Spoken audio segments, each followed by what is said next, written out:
आदाब, मैं हूं वसतुल्लाह ख़ान। इससे पहले कि आप 8 फरवरी को अगर इलेक्शन होते हैं उसमें अपने वोट का हक़ इस्तेमाल करें, तो उससे पहले मेरा दिल चाहा करने का, मेरे पास कोई ख़ास काम नहीं था, तो मेरा दिल चाहा कि हम जब भी कोई नया इलेक्शन आता है तो हम उसमें खो जाते हैं और ये नहीं सोचते कि इससे पहले क्या क्या हुआ कि नौबत यहाँ तक आई है। मसलन अगर इसी इलेक्शन को ले लिया जाए जो 8 फरवरी को जिनका ऐलान हुआ है होने का, तो ये 1970 से लेके अब तक 12वें इलेक्शन होंगे। 12वें इलेक्शन वो जिनमें वन मैन वन वोट की बुनियाद पे आम आदमी को इजाज़त दी गई कि वो अपनी राय देके हुकूमत साजी में स्टेक होल्डर बन सके।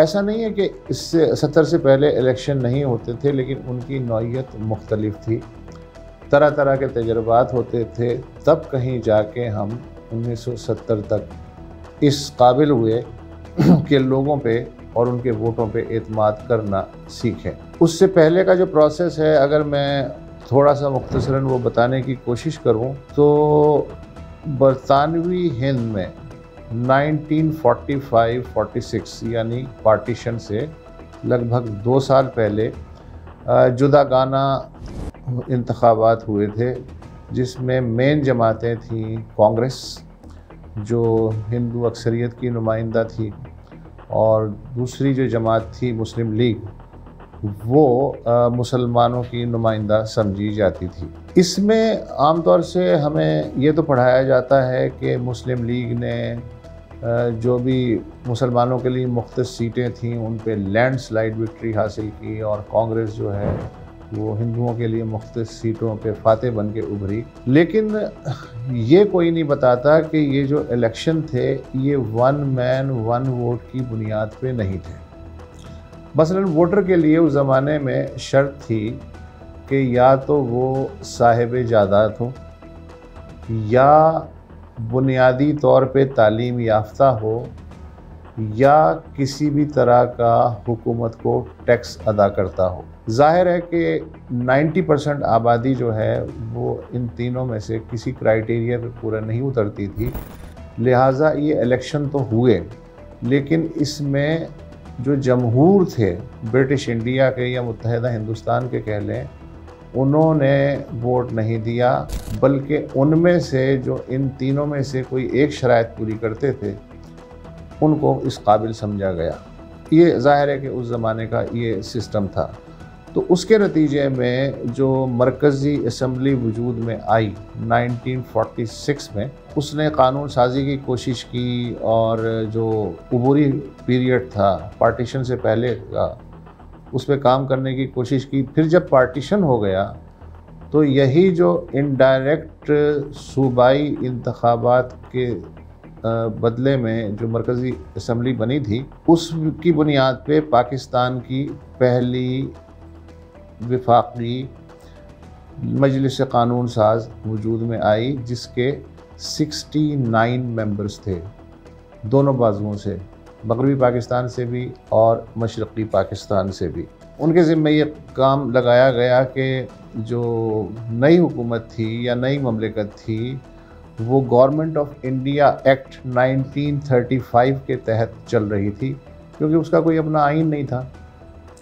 तो ये जो मजलिस कानून साज थी, इसकी बुनियादी ज़िम्मेदारी ये थी कि वो नई ममलिकत के लिए आइन साजी करे, लेकिन आइन साजी ना हो सकी। हिंदुस्तान में इस पे काम शुरू हो चुका था, लेकिन पाकिस्तान में इस पे काम शुरू नहीं हुआ था, क्योंकि एक ही साल बाद कायद आज़म की रहलत हो गई थी।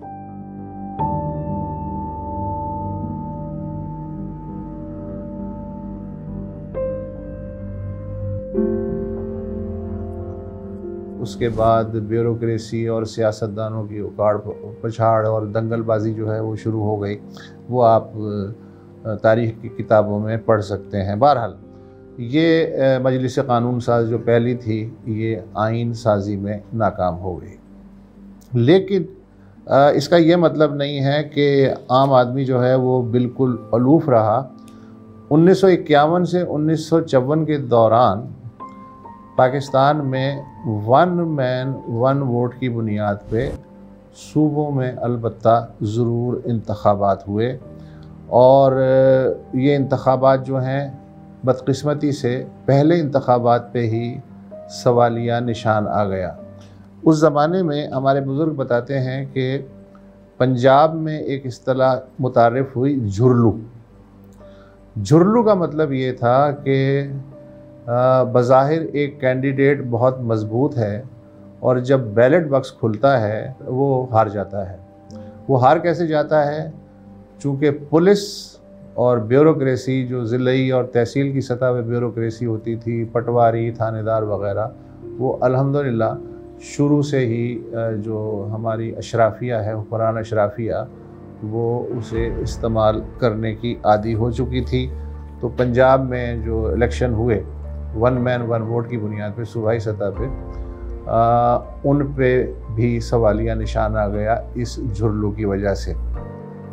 मशरक़ी पाकिस्तान का जहाँ तक ताल्लुक़ है तो वहाँ मुस्लिम लीग की ख़ासी मकबूलियत थी, लेकिन जो सन 52 के लिसानी फसादात हुए, जो बंगला और उर्दू की जो बहस थी कि कौन सी कौमी ज़बान होनी चाहिए, कौन सी नहीं होनी चाहिए, तो उनकी बुनियाद पे लोग भी मरे।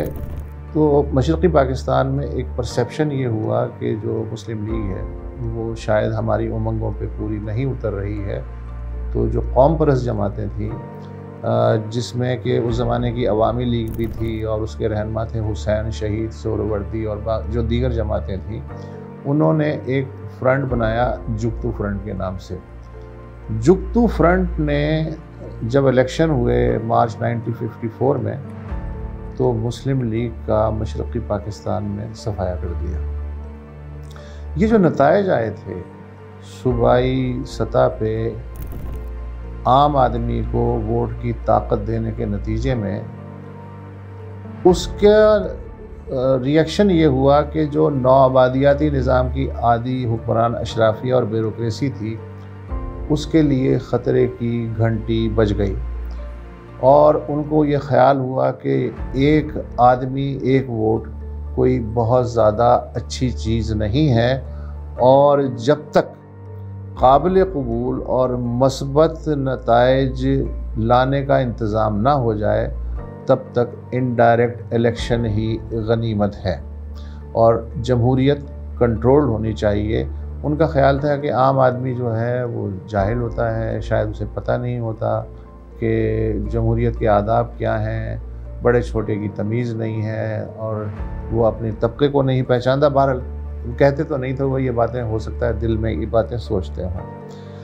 तो जो दूसरी मजलिस कानून साज थी पाकिस्तान की, वो भी बिलवास्ता तौर पे सूबाई जो अरकान थे उन्होंने मुंतखब की, मगर इसने एक अच्छा काम ये किया कि 1956 का आइन बनाया इस दूसरी मजलिस कानून साज ने। उससे पहले सूबे जो हैं उनकी शनाख्त ख़त्म कर दी गई थी 1955 में, और 1 यूनिट का फार्मूला नाफिज किया गया था। जब आइन बन गया तो जाहिर है कि इलेक्शन भी होने चाहिए थे वन मैन वन वोट की बुनियाद पे। तो तय ये पाया कि दिसंबर 1958 या फिर जनवरी फरवरी 59 में इलेक्शन करवाए जाएंगे कौमी सतह पे। मगर फिर जो हुक्मरान थे उस वक्त के, उन्होंने देखा कि मशरक़ी बाजू में बिलखुसूस और मगरबी पाकिस्तान में बिलउमूम जो बाएं बाजू है या लेफ़्ट है, और जो तलबा सियासत है जिसका ज़्यादातर झुकाव लेफ़्ट की तरफ था, और कौम परस्ती की सियासत, उसकी लहर जो है वो रफ्ता रफ्ता फैल रही है। और वो जो जुगतू फ्रंट की फतह थी 1954 के इलेक्शन में मुस्लिम लीग पे, वो उसी का नतीजा थी। तो आइन तो बना लिया, आइन का शौक़ पूरा कर लिया, लेकिन जब इलेक्शन की बारी आई तो उन्होंने आनाकानी शुरू कर दी। और फिर जो हमारी ब्यूरोक्रेसी के सरखेल थे, उन्होंने अमेरिका को एतमाद में लिया। अमेरिका को कहा कि देखें उस ज़माने में अमेरिका जो है बड़ा परेशान था पूरी दुनिया में, जो बायां बाजू फैल रहा था उसकी वजह से, कि देखें हमारे यहाँ अगर हम ना रहे तो पाकिस्तान जो है उस पर बायां बाजू छा जाएगा। तो अमेरिका ने कहा कि ठीक है, अमेरिका समझ गया। तो उसका ग्रीन सिग्नल पाते ही 7 अक्टूबर 1958 को वज़ीर आज़म जो आई चौधरीगढ़ थे उनको बरतरफ करके जो सदर थे मेजर जनरल सिकंदर मिर्ज़ा, पहले गवर्नर जनरल थे, फिर बाद में 56 के आइन के बाद वो सदर बन गए थे, उन्होंने और commander in chief general Ayub Khan ने मिल के मुल्क में मार्शल लॉ लगवा दिया। मगर 20 रोज़ बाद जो चीफ मार्शल लॉ एडमिनिस्ट्रेटर थे अयूब खान, उन्हें एहसास हुआ कि भाई सारे इख्तियारात तो मेरे पास हैं, तो फिर ये बतौर डेकोरेशन पीस मैं सिकंदर मिर्ज़ा को क्यों रखूं। तो उन्होंने 20 दिन के बाद 27 अक्टूबर को 3-4 जनरलों को आधी रात के वक्त भेजा, जिन्होंने ज़बरदस्ती सिकंदर मिर्ज़ा से एक कागज़ पे साइन करवाए और वो सुबकदोश हो गए और उनको फिर पहले कोयटा और फिर वहाँ से लंदन की फ़्लाइट पे रवाना कर दिया गया। उसके बाद वो कभी नहीं पलटे। जो जनरल साहब थे अपने अयूब खान साहब, कमांडर इन चीफ, उन्होंने सदारत भी संभाल ली। चीफ मार्शल एडमिनिस्ट्रेटर तो वो पहले ही थे, और जो आर्जी तौर पे वज़ीर आज़म का ओहदा है उसकी टोपी भी उन्होंने पहन ली। और फिर कौमी और सूबाई असम्बली के लिए बुनियादी जमहूरियत का जो निज़ाम है वो लेबॉर्ट्री में तैयार होना शुरू हुआ। इसके फ़ज़ाइल क्या थे, इसके नुकसानात क्या थे, ये हम आपको अगली किस्त में बताएंगे। मज़ीद न्यूज़ अपडेट्स और डिजिटल स्टोरीज के लिए सब्सक्राइब करें डॉन न्यूज़ पाकिस्तान।